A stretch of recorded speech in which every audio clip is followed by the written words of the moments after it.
Hi, I'm Anu. I'm a German-Turkish artist based in Germany, and I'm 28 years old, and this is the first time I ever take a YouTube video and actually record it, edit it, and then upload it. A few weeks ago, I came across this girl on TikTok doing a 1,000 rejection challenge. Okay, I'm trying to get rejected 1,000 times, so I applied for my Dutch passport and I thought I'd get rejected, but they accepted me, so now I'm a Dutch citizen. I am literally a dual citizen. I auditioned for a play and I thought I'd get rejected, but they accepted me, so I went on to perform in 11 shows. I reached out to a pageant company about being a title holder, and I thought that they'd reject me, but they accepted me, so now I'm the American Natural Miss. I am literally a national pageant title holder. I submitted myself for a role with my talent agency, and I thought I'd get rejected, but they accepted me, so now I got to be an extra in a really, really cool commercial. I reached out to a bunch of brands thinking they'd reject me or not get back to me, but now I get packages like this from L'Oreal, or even like paid collaborations several times, and I get packages like this from Garnier, all because I emailed them. Please let this be your sign to chase rejection. You literally never know what's gonna happen. I felt incredibly motivated to attempt something similar. So I started with my own version, 100 rejections challenge.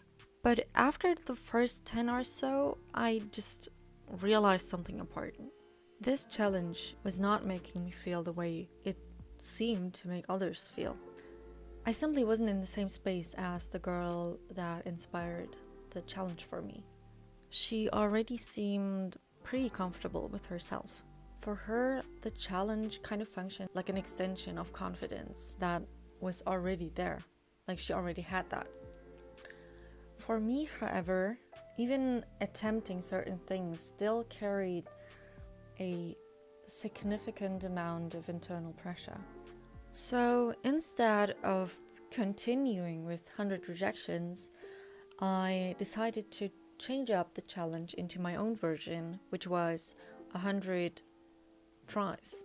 Trying to upload my first YouTube video, trying to go into the city hall and ask if I can offer art lessons there, trying to apply to different art studios that I want to work for, something like that. And so the list goes on like that. And the goal of trying instead of getting rejected or succeeding changed something completely for me. To me, it was no longer about achievement, outcome, rejection, and so on, but rather the challenge became the act of trying itself. And strangely enough, that reframing changed something fundamentally for me. Because trying, psychologically, feels very different from succeeding. When the goal is simply to try, far less energy gets wasted anticipating failure, obsessing over quality, or catastrophizing possible outcomes. The action itself becomes the accomplishment. So neither success nor rejection occupies the center of attention anymore. Trying does. And try I did. This video, for example, is one of those tries. For years, I was afraid of uploading a video. I believed the video had to be perfect, professional, in the right environment, with the right equipment, structured correctly, edited correctly. I treated the idea of making a video as though it required me to already possess the final polished version of myself before I was even allowed to begin.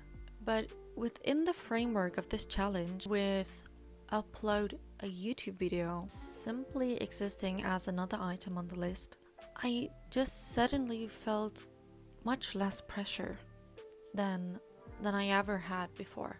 Because the goal was no longer create an impressive video. The goal was simply upload a video. Whether it's good or bad is almost irrelevant to the challenge. It simply needs to exist. A plain YouTube video, filmed and edited with whatever equipment I currently have access to. And somehow, intentionally or not, I think I managed to psychologically bypass years and years of perfectionism. Because now the goal is not success. The goal is to try. It is not numbers or views. The goal is only the act itself. I honestly do not expect any of these videos to make any views. I see these videos as a way of getting used to being perceived, getting used to filming myself, getting used to talk in front of a camera, getting used to editing and uploading and existing publicly online in this kind of format. These kind of videos feel more like practice, actually, than a finished product that I have to market. And even if this video receives 0 views, I genuinely think that I'll still be satisfied by it, because in the end I still fulfilled the entire purpose of the challenge, which was to make a video and then upload it. That alone matters to me.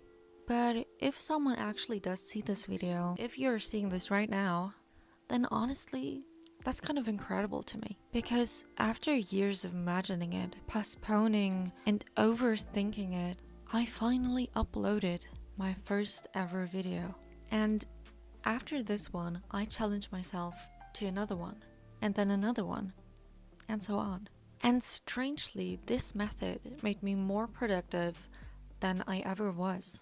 Perhaps also because there are no massive expectations quietly lingering in the background. No constant fear of failure attached to every action. No feeling that every attempt immediately has to be a success. Strangely, it feels really freeing. Or not so strangely. And I think I'll continue approaching things this way until I eventually, hopefully, no longer need a challenge in order to set fear aside. If at this point I can just give you